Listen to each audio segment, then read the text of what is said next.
Telugu audio Bible యెహోషువ గ్రంథము 22వ అధ్యాయము. యెహోషువ రూబేనీయులను గాదీయులను మనష్షే అర్ధగోత్రపు వారిని పిలిపించి వారితో ఇట్లనెను, యెహోవా సేవకుడైన మోషే మీకు ఆజ్ఞాపించినదంతయు మీరు చేసి ఉన్నారు, మరియు నేను మీకు ఆజ్ఞాపించిన వాటన్నిటి విషయంలో నా మాట విని ఉన్నారు. బహుదినముల నుండి నేటి వరకు మీరు మీ సహోదరులను విడువక మీ దేవుడైన యెహోవా ఆజ్ఞను అనుసరించి నడిచి ఉన్నారు.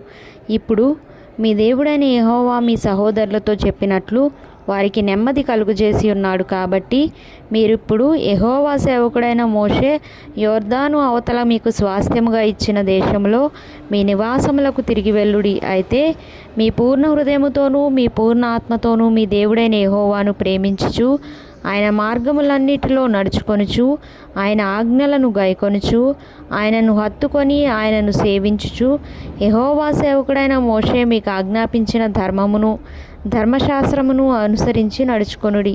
అతడు ఇలాగు చెప్పిన తరువాత వారిని దీవించి వెళ్ళనంపగా వారు తమ నివాసములకు పోయిరి.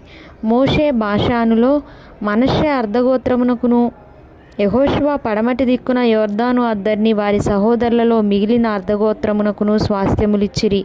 మరియు యెహోషువ వారి నివాసములకు వారిని వెళ్ళనంపినప్పుడు అతడు వారిని దీవించి వారితో ఇట్లనెను, మీరు మిక్కిలి కలిమి గలవారై అతి విస్తారమైన పశువులతోనూ వెండితోనూ బంగారుతోనూ ఇత్తడితోనూ ఇనుముతోనూ అతి విస్తారమైన వస్త్రములతోనూ తిరిగి మీ నివాసములకు వెళ్ళుచున్నారు.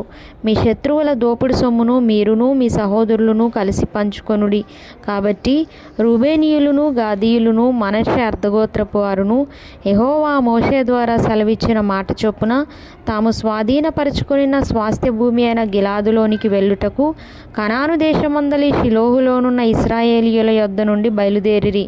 కనాను దేశమందున్న యొర్దాను ప్రదేశమునకు వచ్చినప్పుడు రూబేనీయులను గాదీయులను మనష్షే అర్ధగోత్రపు వారును అక్కడ యొర్దాను దగ్గర ఒక బలిపీఠమును కట్టిరి. అది చూపునకు గొప్ప బలిపీఠమే.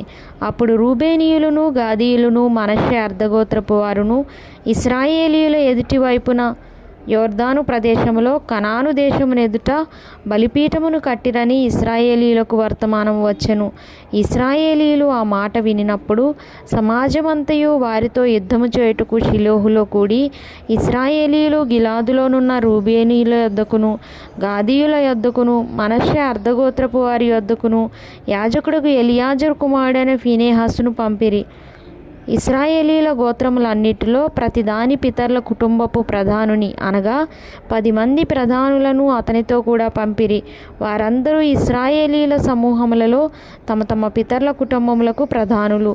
వారు గిలాదు దేశములోనున్న రూబేనీయుల యొద్దకును గాదీయుల యొద్దకును మనష్షే అర్ధగోత్రపు వారి యొద్దకును పోయి వారితో ఇట్లనిరి, యెహోవా సర్వసమాజపు వారు చెప్పుచున్నదేమనగా, నేడు బలిపీఠమును కట్టుకొని నేడే యెహోవాను అనుసరించుట మాని ఇశ్రాయేలీయుల దేవుని మీద మీరేలా తిరుగుబాటు చేయుచున్నారు?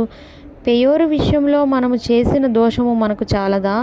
అందుచేత యెహోవా సమాజంలో తెగులు పుట్టెను గదా, నేటి వరకు మనము దాని నుండి పవిత్రపరచుకొనకయున్నాము. మీరు ఈ దినమున యెహోవా వెంబడి నుండి తొలగిపోవునట్టు నేడు యెహోవా మీద తిరుగుబడి ద్రోహము చేసెదరమి? అలాగైతే ఆయన ఇక మీదట ఇశ్రాయేలీయుల సర్వ సమాజం మీద కోపపడును గదా. మీ స్వాస్థ్యమైన దేశము అపవిత్రముగా నుండిన ఎడల యెహోవా మందిరముండు యెహోవా స్వాధీన దేశమునకు మీరు వచ్చి మా మధ్యను స్వాస్థ్యము తీసుకొనుడి. మన దేవుడైన యెహోవా బలిపీఠము గాక వేరొక బలిపీఠమును కట్టుకొని యెహోవా మీద తిరుగుబడకుడి, మా మీద తిరుగుబడకుడి. జెరహు కుమారుడైన ఆకాను ప్రతిష్ఠితమైన దాని విషయంలో తిరుగుబడినప్పుడు ఇశ్రాయేలీయుల సర్వసమాజము మీదికి కోపము రాలేదా? తన దోషము వలన ఆ మనుష్యుడొకడే మరణమాయనా? అందుకు రూబేనీయులను గాదీయులను మనష్షే అర్ధగోత్రపు వారును ఇశ్రాయేలీయుల ప్రధానులతో ఇచ్చిన ఉత్తరం ఏమనగా, దేవుళ్ళలో యెహోవా దేవుడు, దేవుళ్ళలో యెహోవాయే దేవుడు, సంగతి ఆయనకు తెలియను. ఇశ్రాయేలీయులు తెలుసుకొందురు. ద్రోహము చేతనైనను యెహోవా మీద తిరుగుబాటు చేతనైనను మేము ఈ పని చేసిన ఎడల నేడు మమ్ము బ్రతుకనీయకుడి. యెహోవాను అనుసరింపక తొలగిపోయి దహన బలినైనను నైవేద్యమునైనను దాని మీద అర్పించుటకే గాని సమాధాన బలులను దాని మీద అర్పించుటకే గాని మేము ఈ బలిపీఠమును కట్టిన ఎడల యెహోవా తానే విమర్శ చేయునుగాక. వేరొక హేతువు చేతనే ఈ బలిపీఠమును కట్టితిమి. ఏమనగా రాబోవు కాలమున మీ సంతానపు వారు మా సంతానపు వారితో ఇశ్రాయేలీల దేవుడైన యెహోవాతో మీకేమి సంబంధము? రూబేనీయులారా, గాదీయులారా, మీకును మాకును మధ్య యెహోవా యొర్దానును సరిహద్దుగా నియమించును గదా. యెహోవా యందు మీకు పాలేదియు లేదని చెప్పుట వలన మీ సంతానపు వారు మా సంతానపు వారిని యెహోవా విషయంలో భయభక్తులు లేని వారగునట్లు చేయుదురేమో అని భయపడి ఆ హేతువు చేతనే దీన్ని చేసితిమి. కాబట్టి మనము బలిపీఠమును కట్టుటకు సిద్ధపరచుదము రండి అని చెప్పుకొంటిమి. అది దహన బలులను అర్పించుటకైనను బలి నర్పించుటకైనను కాదు. మన దహన బలుల విషయంలోనూ బలుల విషయంలోనూ సమాధాన బలుల విషయంలోనూ మనము యెహోవా సన్నిధిని ఆయన సేవ చేయవలయుననుటకు యెహోవా యందు మీకు పాలు ఏదియూ లేదను మాట మీ సంతతి వారు మా సంతతి వారకు చెప్పజాలకున్నట్లు అది మాకును మీకును మన తరువాత మన తరముల వారికి మధ్య సాక్షి అయి ఉండును. అందుకు మేము ఇక మీదట వారు మాతోనే గాని మా తరముల వారితోనే గాని అట్లు చెప్పిన ఎడల మేము మన పితరులు చేసిన బలిపీఠపు ఆకారమును చూడుడి.